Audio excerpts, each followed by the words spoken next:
Hi, welcome to another episode of History in 7 Facts. In this show, we'll explore some of the most interesting things that we know or not know about our own past. In the first chapter, we'll explore some of the things we know about the origins of human beings, and in today's episode, we'll try and find out a bit more about who exactly were the first Australians. So do we have a good idea of how Australia got colonized, or are there still tons of unknowns, as in the case of America? Let's find out. Once, Australia, Tasmania, and New Guinea were not separated by the ocean, but a single landmass called Sahul. Actually, the entirety of the Australian continent, comprising of the above-mentioned places, together with all the surrounding islands, is still referred to as Sahul. Similarly, just 50 kilometers away to the north, there was another landmass, Sunda, that connected today's Java, Sumatra, Borneo, and everything in between to mainland Asia. So why are these areas separated today by water? Sea levels back then were much lower than now, due to the fact that the last ice age kept a lot of water locked in the polar ice caps. This gave early modern humans an opportunity to easily migrate to these far-off lands. The shortest distance between these landmasses was just 50 kilometers, and early humans could use two routes, either in the north through Sulawesi or in the south through Timor. But here's the thing. Due to the curvature of the Earth, which is real, Earth is not flat, people. Sorry. As I was saying, due to the curvature of the Earth, those early humans standing on the shore could not have seen the Australian continent, not even from the highest point. So why did they venture out into the unknown, and how did they know that there is something out there? Even if you can't see something, there can be clues, hints that there's more than what meets the eye. Scientists today believe that smoke from wildfire and the smell of vegetation carried by the breeze could have hinted those early humans that over the horizon there was more land. Ocean currents could have also carried objects from Australia that would have further intrigued these people. Sahul wasn't that far away, and humans were already sailing in canoes to known islands, so discovering the southern continent either by accident or intentionally isn't that hard to imagine. The first Australians were probably pleased about their new homes, full of game and newfound shelter. And once again we can see a strong correlation between the arrival of humans and the extinction of many large animals. Scientists have carbon-dated remains and tools found in several areas, like Allen's Cave in Australia or Warreen in Tasmania, and have concluded that the first humans probably reached this part of the world some 40,000 years ago, give or take a few millennia. There was one sensational find, the Mungo Man, found in Willandra, Australia, that was dated to 60,000 years ago. But that dating was found to be wrong, so at least for now, 40,000 years seems to be correct. Archaeological sites tell us stories about long-gone humans that have left behind a small part of themselves.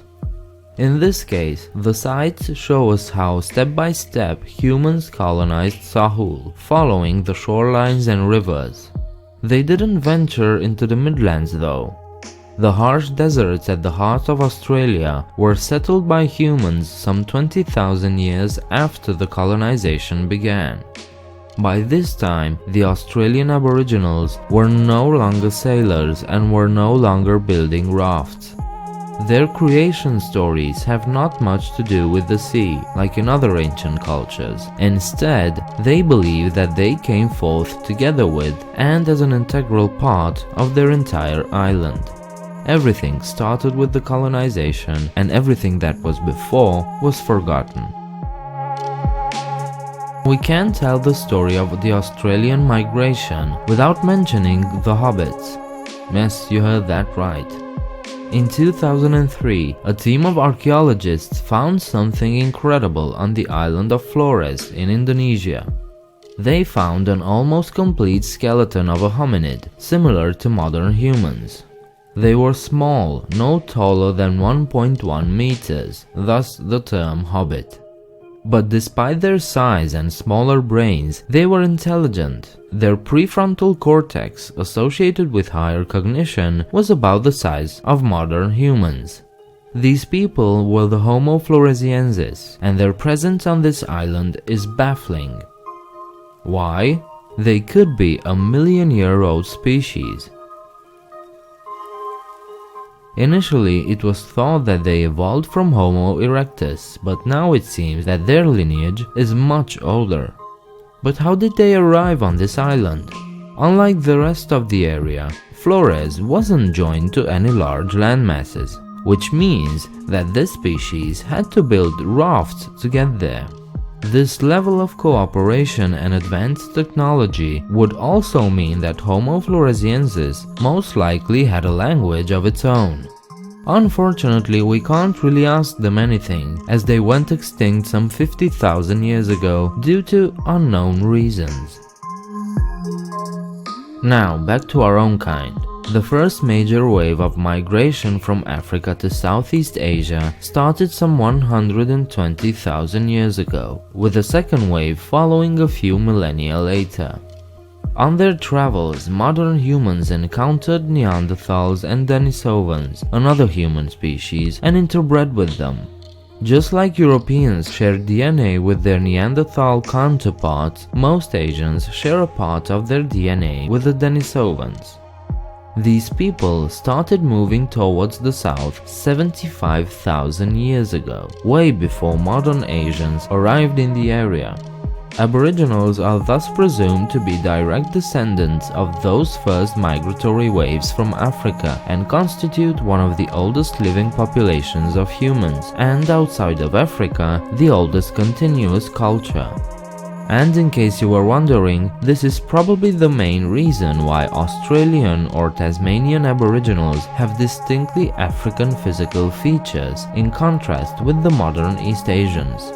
By the time modern Asians arrived on the scene, the land bridges were already shrinking and the populations, instead of combining and merging, got separated, with each preserving their own cultural and physical traits. Thank you for watching this episode of 7 Facts. I hope this was interesting and informative, and maybe it even inspired you to look into it further on your own. If you liked the video, please thumbs up and subscribe. While you're downstairs, let me know what you think about this video. Please consider visiting my Patreon page and become a patron. The link is in the description. I hope to see you next time. Bye.